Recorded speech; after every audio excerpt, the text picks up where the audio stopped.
Hello students, welcome back code with TDO. और मैं संदीप आपके लिए जावास्क्रिप्ट का कोर्स लेकर के आया हूं। तो शुरू करते हैं इस कोर्स को। जावास्क्रिप्ट जानने से पहले आपको एचटीएमएल और सीएसएस आनी चाहिए। अगर आप बिगिनिंग नहीं है तो आपको ये सब पता होगा। और व्हाट इज जावास्क्रिप्ट? जावास्क्रिप्ट की अगर हम बात करते हैं तो एक प्रोग्रामिंग लैंग्वेज है जो एचटीएमएल और वेब पेजेस के लिए सूटेबल है। It's make web page dynamic. Dynamic का मतलब आप जैसे ही कोई वेबसाइट पे जाते हो, वहाँ पर लॉगिन करते हो, वहाँ पे क्लिक करते हो तो वो एक अलग पेज निकल करके आता है, या फिर उसी पेज में कुछ कंटेंट चेंज होता है। तो ये सब वो उसको हम बोलते हैं पेज जो है। ये हमारी वेबसाइट्स में डायनेमिक बनाने के लिए हमारी वेबसाइट को जावास्क्रिप्ट का हम यूज करते हैं। और ये इंटरप्रेटेड प्रोग्रामिंग लैंग्वेज है। और अगर ये टर्म्स आपको समझ नहीं आती तो डिस्क्रिप्शन में मैंने एक लिंक डाला हुआ है, तो वहाँ पर मैंने कंपाइलर की बात की हुई है, वो एक सेपरेट वीडियो, उसको देख लीजिए आप। और जो हमारी जावास्क्रिप्ट है वो ऑब्जेक्ट ओरिएंटेड कैपेबिलिटीज़ भी रखती है। तो हमारी जो जावास्क्रिप्ट है वो एक प्रोग्रामिंग लैंग्वेज है एचटीएमएल एंड वेब पेजेस की। ये हमारे वेब पेजेस को डायनेमिक बनाती है, और ये इंटरप्रेटेड प्रोग्रामिंग लैंग्वेज है और ऑब्जेक्ट ओरिएंटेड कैपेबिलिटीज़ भी रखती है। अब जावास्क्रिप्ट की हिस्ट्री की बात करते हैं तो 1995 में ब्रेडन इची ने इसको बनाया था नेटस्केप के लिए।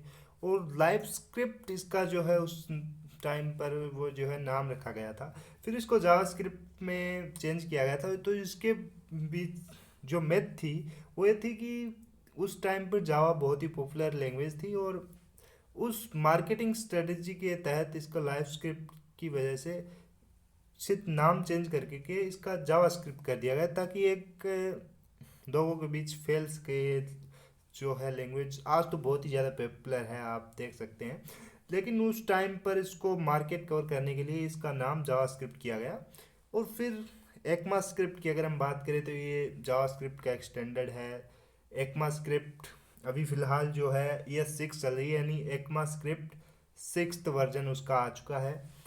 HTML का 5 चल रहा है और CSS का 3 चल रहा है। अगर हम बात करें यूजर साइट और क्लाइंट साइट की, अगर मैं बात करूं तो जावास्क्रिप्ट जो है हमारी क्लाइंट साइड एक लैंग्वेज है, और फिलहाल नोट जेएस के आने की वजह से वो सर्वर साइट भी बन चुकी है। तो क्लाइंट और सर्वर साइट दोनों की लैंग्वेज है। लेकिन हम जावास्क्रिप्ट की अगर बात करें तो वो क्लाइंट साइट लैंग्वेज है। और अगर हम बात करें क्लाइंट साइट और सर्वर साइट में डिफरेंस देखें, तो मान लो कि ये हमारा सर्वर है और इधर यूज़र बैठा हुआ है। ये जो HTML CSS है, ये जावास्क्रिप्ट ये लिख रखा है। ये मान लो आपके पास एक क्रोम खोले हुए हो आप, क्रोम ब्राउज़र है ये आपका, और ये आपकी कंप्यूटर स्क्रीन है, इसमें आपने क्रोम खोला हुआ है। आप गए और उसमें सर्च किया कि कोड विद टीडीए मुझको दो। तो सर्वर क्या करेगा, आपको HTML CSS और जावास्क्रिप्ट का एक बंडल देगा, और उस बंडल में ये कोड होगा जो कि HTML CSS और जावास्क्रिप्ट में लिखा होगा। ये कोड आपको जो सर्वर है वो आपको दे देगा। तो फिर आपका जो ब्राउज़र है वो उसको एग्जीक्यूट करेगा और आपको रिजल्टेंट के तौर पे वो दिखाएगा, जो भी उसका रिजल्ट होगा। तो जावास्क्रिप्ट जो है वो एक क्लाइंट साइड स्क्रिप्टिंग लैंग्वेज है, यानी कि आपका जो जावास्क्रिप्ट है वो क्लाइंट साइड, यानी कि हमारी मशीन, हमारे कंप्यूटर के अंदर जो क्रोम है, उस क्रोम में जो है वो एग्जीक्यूट होता है जो भी कोड है उसका। जैसे यहाँ पर HTML CSS और जावास्क्रिप्ट का कोड था, तो वो हमारी मशीन पे सर्वर होता है, सर्व होता है, और वहाँ पर एग्जीक्यूट होता है। तो सर्वर साइड की अगर मैं बात करूँ तो जैसे PHP और पाइथन है, तो वो क्या करते हैं कि सर्वर साइड लैंग्वेज है, तो वो सर्वर पे उसका जो है एग्जीक्यूशन करते हैं और उसका रिजल्ट हमको ला करके देते हैं। हमको कोड नहीं देते, HTML CSS ये पुश नहीं करते वो सिर्फ उसका रिजल्ट पुश करते हैं और वो हम देख पाते हैं। तो वहाँ पर हम कोड नहीं देख सकते कि इसने HTML कौन सा यूज किया हुआ है, CSS कौन सा है, क्या मतलब उसके एलिमेंट्स हैं, वो हम नहीं देख पाते। लेकिन यहाँ पर क्या है कि हम, ये यूज़र साइट है, क्लाइंट साइड स्क्रिप्टिंग लैंग्वेज है, तो यहाँ पर हम वो सारा कोड देख पाते हैं, और जो भी कोड होता है वो हमारी मशीन पर एग्जीक्यूट होता है। आपको जो है क्लाइंट साइड और सर्वर साइड लैंग्वेजेस का जो डिफरेंस है उसको पता चला होगा। अब हम बात करते हैं कि जावास्क्रिप्ट और जावा क्या सेम है। ये जो मैं जब बिगनिंग में था, जब शुरू किया था, तो मेरे मन में बहुत ज़्यादा ख्याल रहता था कि जावास्क्रिप्ट और जावा जो क्या सेम है। तो उस टाइम पे इंटरनेट इतना ज़्यादा पॉपुलर नहीं था, तो हम डायरेक्ट जाके सर्च कर लें, इतना एक्सेस हमारे पास नहीं था। तो हमने भी टीचर से पूछा तो पता चला। आज तो आप जो है इजीली सर्च मार के कर सकते हो, बहुत इजी हो गया है। तो शुरुआत में ये रहता है कि जावास्क्रिप्ट और जावा क्या सेम है, तो ये बिल्कुल भी सेम नहीं है। इसमें सिर्फ नाम जो है जावा जावा वो सेम है।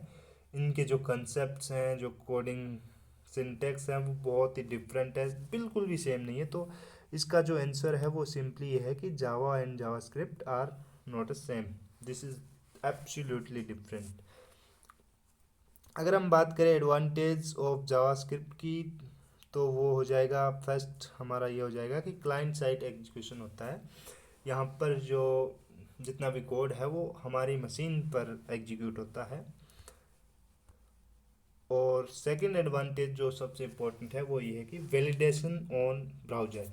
ये ब्राउज़र के ऊपर जो है वैलिडेट होता है। इसका मतलब मैं थोड़ा समझा देता हूँ। जैसे हम किसी वेबसाइट पर गए, वहाँ पर एक फॉर्म था, उसको फिलअप करना है, तो उस फॉर्म में हम रॉन्ग चीज़ें नहीं डाल सकते। जैसे मैंने फ़ोन नंबर डाला, वो 11 नंबर का डाल दिया, उसमें 11 डिजिट थी, तो वो उसी टाइम पर एरर शो करेगा, यानी कि आपके ब्राउज़र में ही वो, यानी क्लाइंट साइट में ही वो उसको रॉन्ग दे रहा है। वो आपके डेटाबेस में सेव नहीं होगा, यानी सर्वर पर जा कर के नहीं जा पाएगा।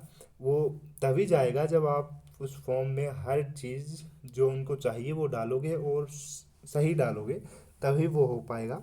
जैसे जीमेल है तो वो उस फॉर्म में है या नहीं, जैसे @gmail.com है या नहीं, वो सब चीज़ें देख के वो आपको वैलिडेट कर दे रहा है वहीं पर, क्लाइंट साइड पर ही।